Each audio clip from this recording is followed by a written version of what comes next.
meeting to order. Everyone please rise and pledge allegiance to the flag of silence. I pledge allegiance to the flag of the United States of America and to the republic for which it stands, one nation, under God, indivisible, with liberty and justice for all.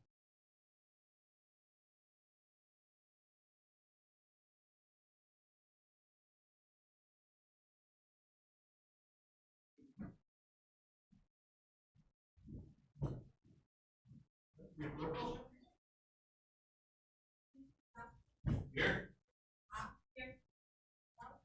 Here. Here. Thank you, Commissioner Library, our, excuse me.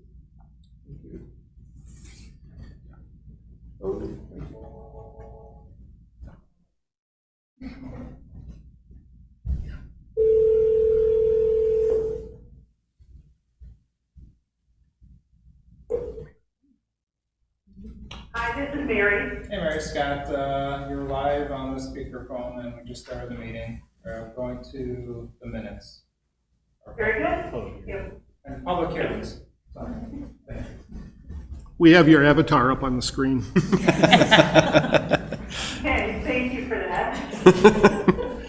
All right, so next item, public hearings. We have two of them. The first one is the conditional use grant request for the applicant All Trucks Holding in care of Richard Yezzi and doing business as JX Truck Center Battle Motors.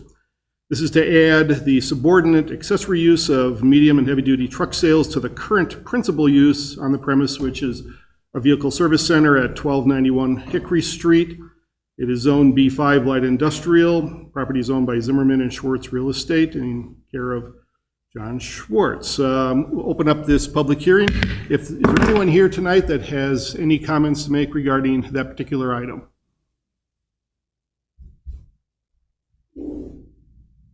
Okay, then we're going to close that item.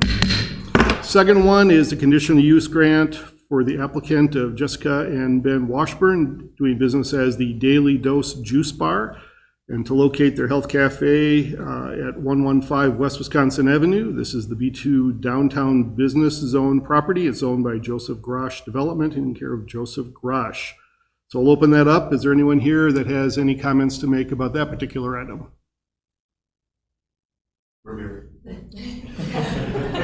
Okay, very good. Any other comments? Okay, then we're going to close that one. Item number 3 is citizen comments. This is an opportunity for citizens to share their opinions with commission members on any topic they choose. But due to open meeting laws in Wisconsin, the commission cannot answer any questions or address your comments. All comments should be directed to the commission, and we limit it to 3 minutes per speaker. Speakers are asked to come up, use the podium, and state their name and address for the record. Is there anyone here that wants to make a comment on anything? Okay, we're going to close the citizen comments then. Next item is the approval of the minutes for the regular Plan Commission meeting of February 8th. Hopefully everyone's had a chance to review those. Are there any questions, comments, concerns? Okay, if so, I'll look for a motion to approve. Motion to approve the minutes, February 8th, 2024. I'll second that. Okay, we have a motion and a second. Any other comments? All those in favor say aye. Aye. Opposed? Okay, motion has passed. Old business, we have none. For new business, first item is to review and possible action on the conditional use grant request for All Trucks Holding. As I mentioned earlier with the public hearing. And this is to add the subordinate use to their current conditional use grant. They're in the B5 industrial area. Mary, do you want to start us off? Sure. It's a very straightforward request. Mr. Yezzi operates this medium heavy-duty truck service use in that building. And as a part of recent changes to village code, he's now come back and asked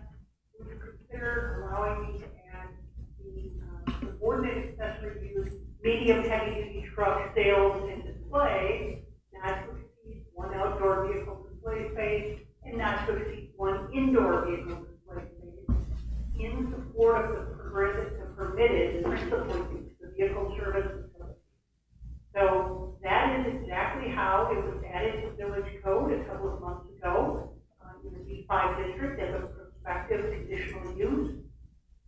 Actually, the applicant in his materials represents that it's very unlikely he will ever park one of these vehicles that he may have listed for sale on the site, indoors or out.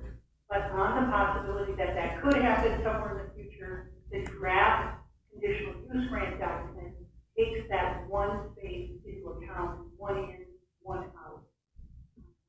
So it's really, it's kind of as simple as that. There is a definition in the draft of the conditional use grant for what is meant by a medium heavy truck. That definition is contained right in our zoning code, and so he agrees to that. Other than that, there are no changes proposed to the exterior of the building, the site, the landscaping, or the lighting. And with that, I'll turn it over to the commission for discussion and possible action. And so, Mary, really, we're doing just amending the existing conditional use grant, correct? It is, yeah. Okay. Anyone have any questions? This is basically as discussed previously, right? Yeah. Yes. No. Okay. I'll entertain a motion from the commission. I'll motion to approve the change in the conditional use grant as, as discussed and brought to our attention. As presented by. Yeah, as presented. I'll second. Okay. We have a motion and a second. Any other comments? All in favor, say aye. Aye. Opposed? All right. That's your conditional use grants change. Thank you. All right. Next item, 6B. I've got to get back up here. 6B, the review and possible action for the conditional use grant for the applicant Jessica and Ben Washburn, doing business as the Daily Dose Juice Bar at 115 West Wisconsin Avenue in the B2 Downtown District. Mary, you want to go ahead with this one?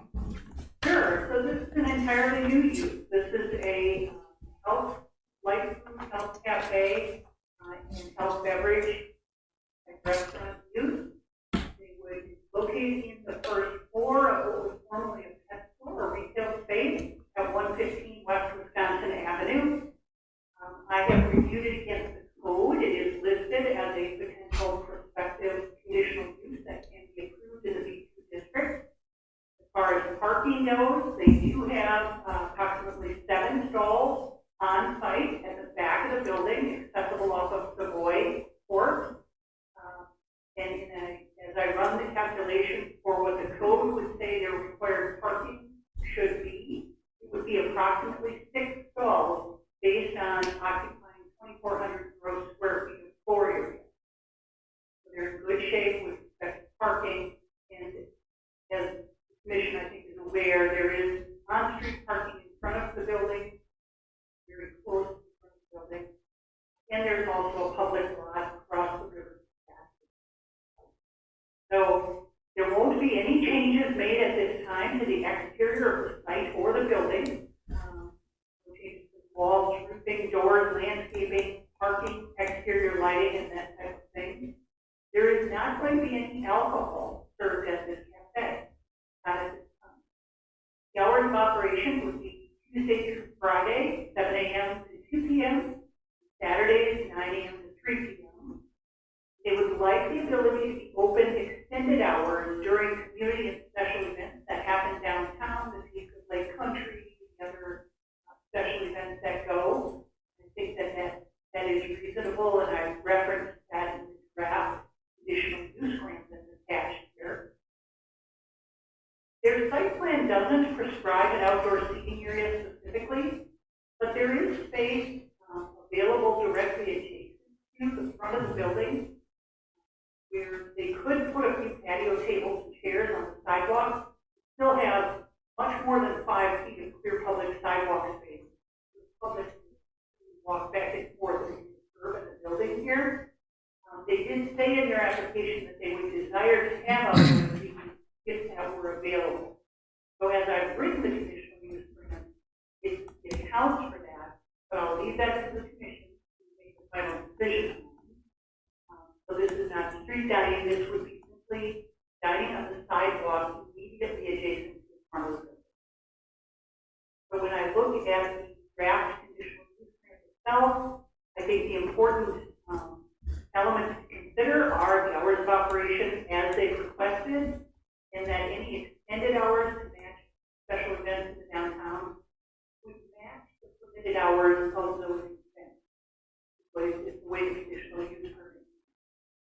And then it goes on to say that the use is approved for up to 40 total guest seats indoors and up to 10 guest seats with up to 3 tables outdoors, provided the patio type tables and seats don't extend beyond the first tier of concrete slab immediately adjacent to the building wall, facing west of Johnson Avenue. So it's stating on that first slab, which is deeper than a typical slab, by staying on that, they will certainly leave enough room for public access west along the front of this building. They would like the opportunity to have live entertainment, either indoors or out, during their permitted hours of business operation. And I think that's reasonable when you consider that their hours of operation are very limited. In terms of evening hours, they're not there unless there's a special event in the morning. All of the rest of the conditions are pretty typical of our restaurant uses. Detailed plans for the outdoor furnishings, space use would be subject to them coming back for staff review and approval before they put anything out there.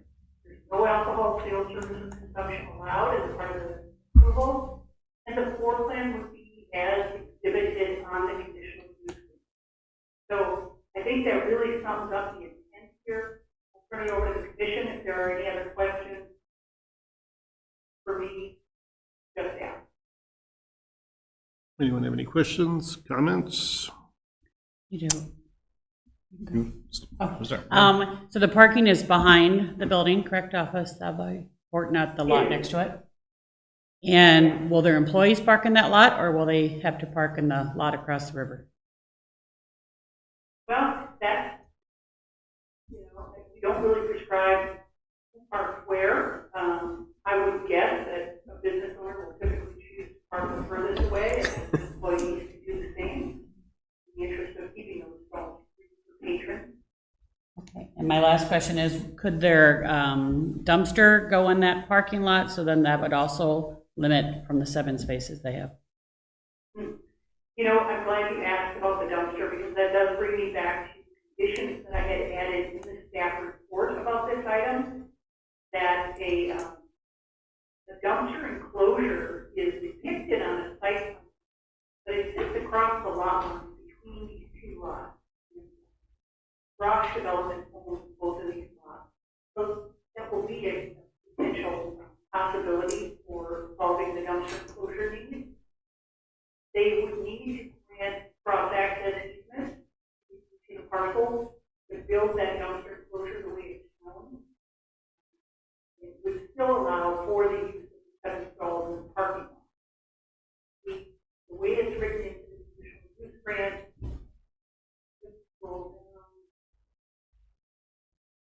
says that if the applicant is required to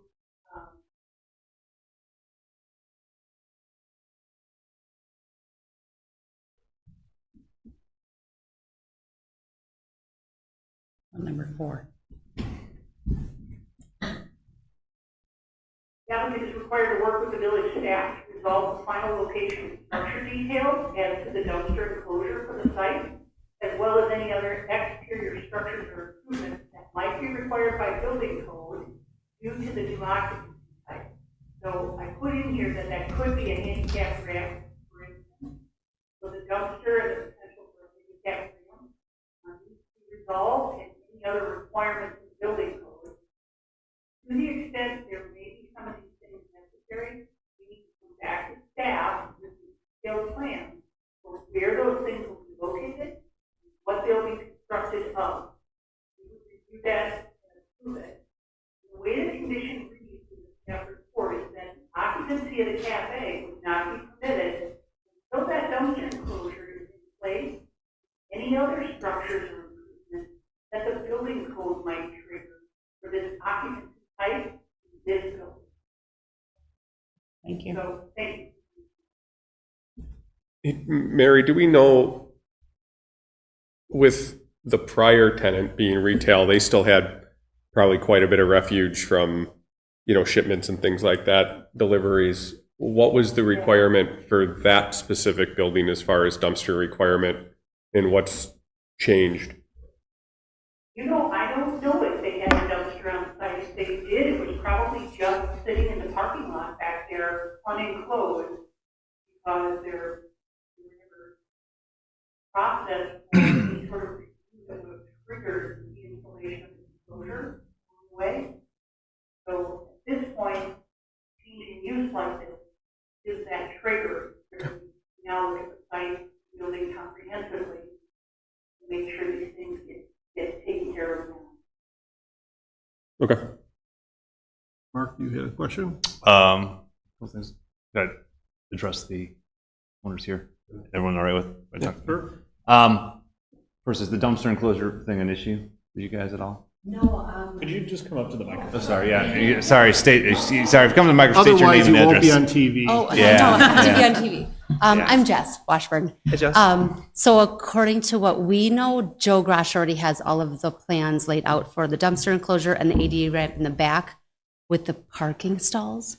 I just don't have those plans yet. Okay. So- So that's not an issue for you then? No. If it's per the conditional. Yeah, approval. so Okay. he's got that all laid out with his architect, but I reached out and I'm just waiting for that. I have seen Oh. preliminary plans for both of those things, Okay, and they look plausible, but it's a matter of ensuring that final plans get presented in their entirety, approved by staff, and I think that's all, it's going to be very manageable, and if the building owner is handling that, that's fine. he is. And I'll ask, as far as outdoor seating, the condition has in here 3 tables. Would you want more? I don't know if more would fit. Okay. I'm just thinking of the front of that building. I mean, because we could put in there like more. I'm just saying that. I mean, the outdoor seating is in Pewaukee is the prize Right, thing, yeah. right? And Sure. I don't know if we want. Utilize more if you could. Yes. Okay, so So I mean, I think we could just. Mary, would there be an issue of just changing that to just kind of leave it at staff discretion as long as it doesn't go over removing that 3 table limit? I think that's reasonable. I looked at it, this particular building has kind of a large alcove entry area. Right. Ramp comes up on the sidewalk, so a lot of the series slab that I'm referring to Yeah. is consumed by this entry alcove and this ramp with a railing at the sidewalk. And my visual on the street front there was that they could probably put 3 4-chair tables in the front there without being in the entryway. Okay. And that they could put 3 chairs. I don't know if they can fit 4 chairs around each one of those, a standard 48-inch table, whatever it is. So if you want to change it to whatever fits under staff review, that's fine. Okay. But my eye said probably about 3 is all they're going to get without overcrowding that space. Okay, thank you. And the hours, obviously you guys are more breakfast, lunch place. We tend to incur, because you have to come in front of it, and it's written in there, if you want the more hours, it's like now's your time to just say it, and typically I don't think anyone on the board would have any So issues, you guys. we basically did the hours based on the other locations. Right. I won't lie. That's what we Right. did. Gives you more is- flexibility. You I was can't. going to say, can we add it? And You can ask for and have it approved as part of your Okay. conditional use. You don't have to be open during those Yeah. hours. okay, Yes. But- sorry. that's what I was wondering. But if you So want yes. to change it till later in the day, then you have to come back. Okay, how about yes to now? All right. What would Well- what would we do for the hours then? Oh, what would you guys do? 4? Okay. Sure, that's so it. Oh, a 5? So typically, most of our businesses downtown are like 10 o'clock, 11 o'clock, something like Okay. that. But that doesn't mean the hours they have to be open. So what we're trying to share is you can post your hours from 7 to 2, 7 to 3, 7 to 4, but say, yes, you want a special event. So when the special events, if we give you that, but now all of a sudden, for some mom in the area wants to throw a birthday party on a Friday night from 5 to 9, you can't be open because Got it. you don't Okay. have a permit to do so. So So till 10 we- PM? Is that? Again, it's, Well, we don't put words in your mouth, Jess. I know, right? So Okay. then would you, I mean, do that 7 days a week? Yes? Okay, Baby showers on. Yeah, true. there you go. Okay, Right, and then you're, Boom. 7 days a week, 7 AM to 10 PM. Sound And good? yeah, I mean, and then otherwise, then just- your special events are, and I'm done with my questions. Okay. And I'll just say I think this is a great use of that space. It's perfect for the demographic down there and a great use of the. It'll fit well into the vibe down there, and it doesn't require a liquor license, which we are short of. So Well, thank you. yeah, it's done. Yeah. yes. Never know. Okay, and I'm done. Anyone have anything else? I just have a question. So we're going to go 7 to 10. Is that what was decided? Yes, Yes. 7 AM to 10 PM, 7 days a week. Okay, you're okay that the music matches those hours? I think so. I don't Yeah. think that's gonna get too rowdy. Not gonna bring in Yeah, lights. exactly. I don't think we're. And we were more just thinking grand opening, like Right. nothing, I mean, Yeah. not like, this is an every week thing. Right. Yeah. It's the same thing when we talked about with Lazar. It's you Right. know, it's this huge expense for no one's going to be having that for. Okay. And I guess just for clarity too, make sure you guys are okay with it, as you work with staff to do any of the outdoor seating, that staff is fully, authorized to approve those things. However, if you guys can't come to an agreement, it comes back here. Okay. Okay? All right. Anything else? All right, so based on this discussion, I'll look for a motion. Go ahead. I'll try. Go ahead. I'll make a motion with the planner's recommendation and the board's recommendation as well. Those recommendations are times 7 Oh. to 10 P, 7 days a week. Yes. And number of tables to be worked out with staff. Thank you, Scott. Grabowski second. All right. Good, we have a motion and a second. Any other discussion? All those in favor say aye. Aye. Opposed? All right, very good. You have your conditional use grant. Can't wait. Thank you. Good luck. Good luck. Item number 3, for review and possible action on the building and site plan amendments. Request of the property owner and applicant of Wisconsin Surety Sci to add a screened HVAC equipment along the south side and wall of their existing temple building at 111 Prospect Avenue. The property is owned Institutional Public Service District. Mary? Sure.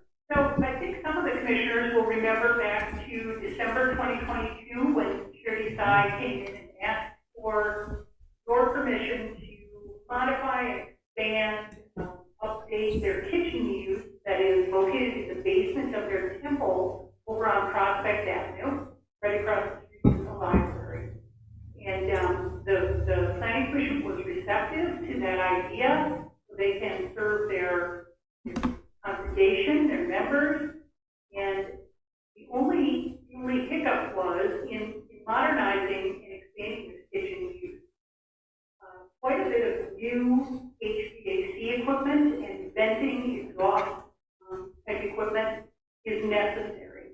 And on the south wall of this building, where they desire the equipment to come out of the building, they have a very lovely stained or colored window glass wall that the commission expressly said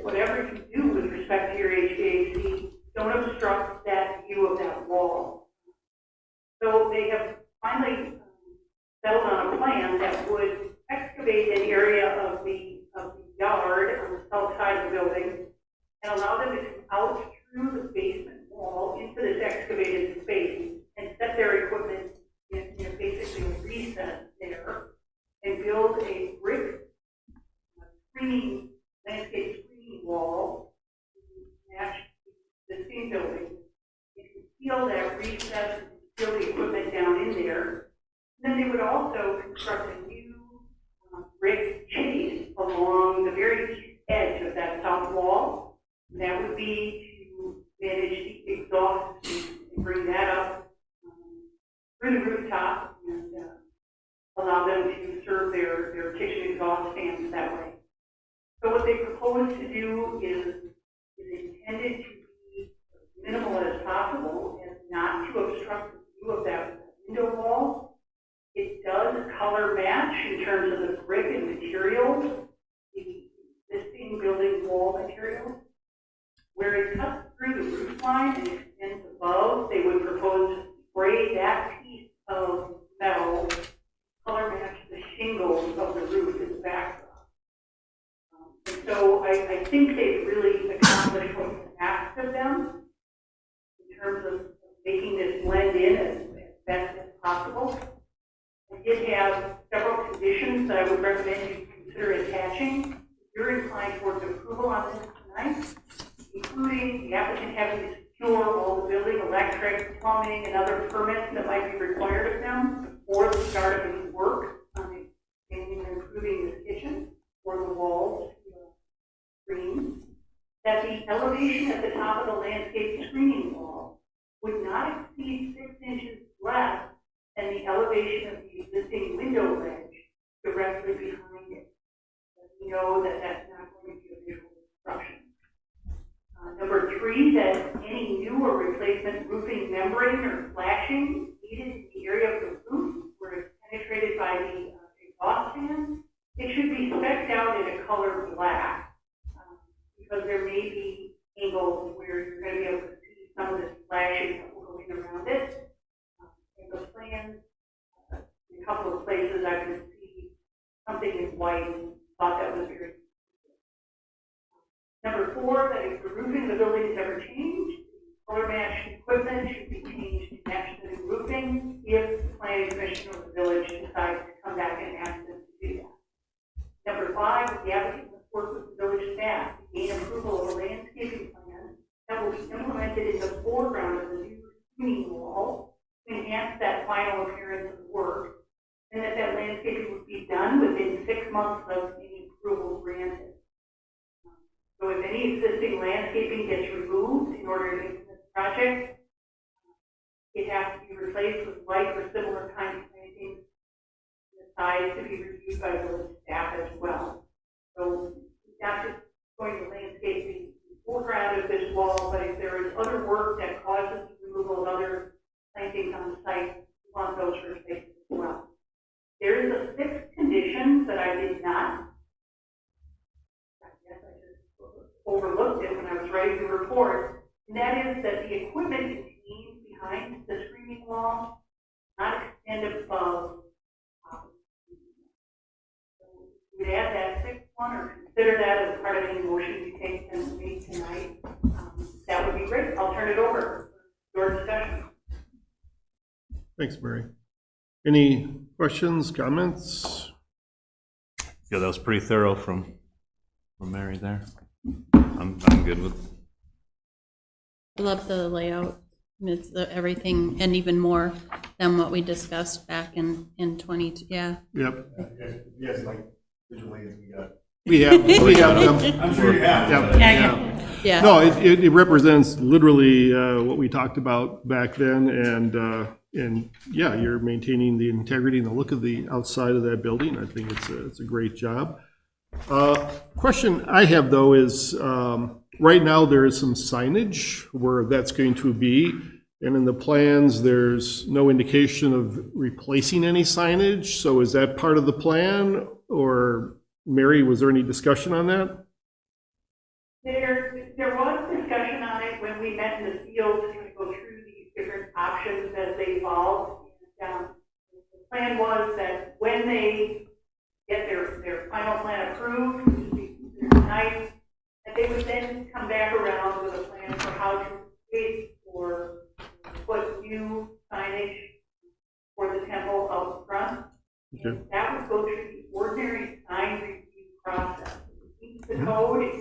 approved administratively. Mhm. Something other than compliant with the sign code, they would have to come to the planning commission. Okay, that's fine. Anyone have anything else? If not, I'll look for a motion. I'll make a motion to approve with the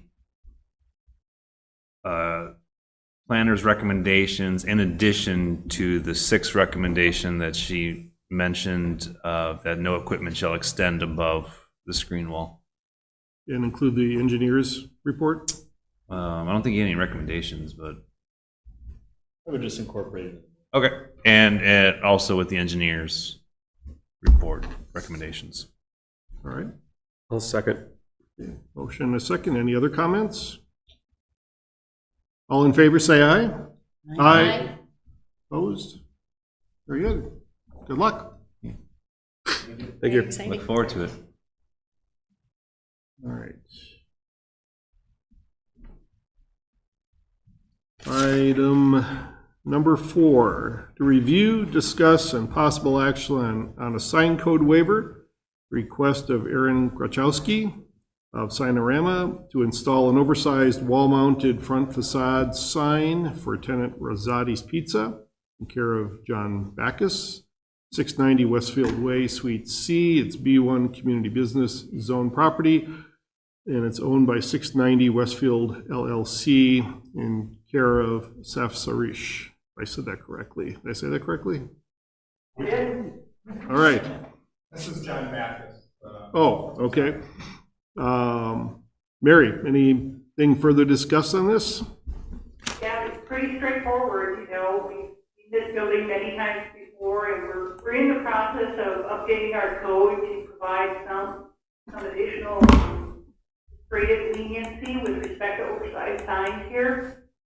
But this one would still come to the commission even after that ordinance is finally adopted, because it is 193% of what's permitted there, and we limited the administrative exception to 100%. But technically what's happening tonight is 30 square feet of wall signage is allowed under the code currently. They're asking for 88. You know about the issues of visibility with respect to this building. It's well back from Capitol Drive. It is turned in a perpendicular position to its Westview Way address. It is, saw the images that the sign company has presented. You see that 88 square feet fits reasonably well in the facade space that they have available to Rosati. And so all of that in consideration and consistent with past approval in this particular building, I think it may be reasonable for consider approval.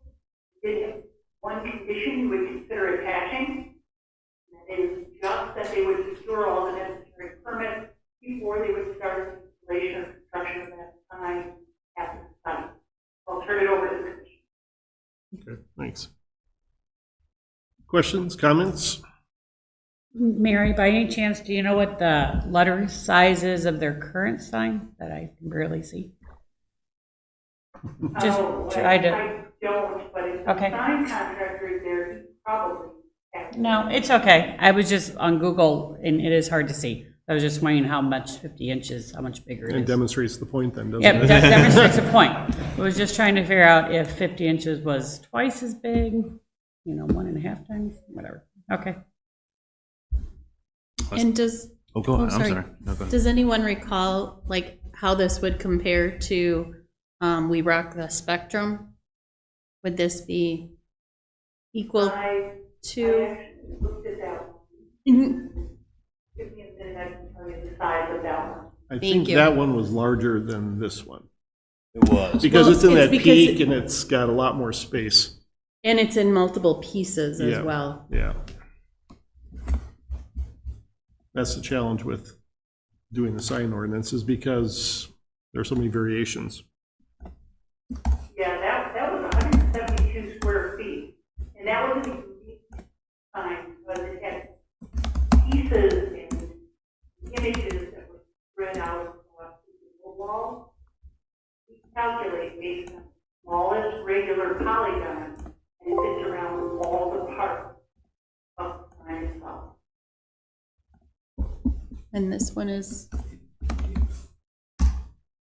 Say 88, you said? 86. 86. Yeah. So smaller than the other one we approved. Any other questions, comments? Otherwise, I'll look for action. No, this is the normal plaza that gets the sign waivers almost every time. Well, that was my point when, Right. when the board was addressing it, and they're like, I don't know. I was like, look, there's 3 buildings. Yeah. It's always 3 buildings. Yeah. There's no issue. I'll make a motion to approve with the planner's recommendations. a second. All right. Motion and a second. Any other comments? All in favor, say aye. Aye. Opposed? You're good to go. Thanks. All right. Should have ate before. I see Rosati's Chicago Pizza and I'm starving. All right, item 7 is citizen comments, since there is nobody here, unless someone here wants to make a comment. We'll close that right away, and item 8 is adjournment. Motion to adjourn. Woo-hoo.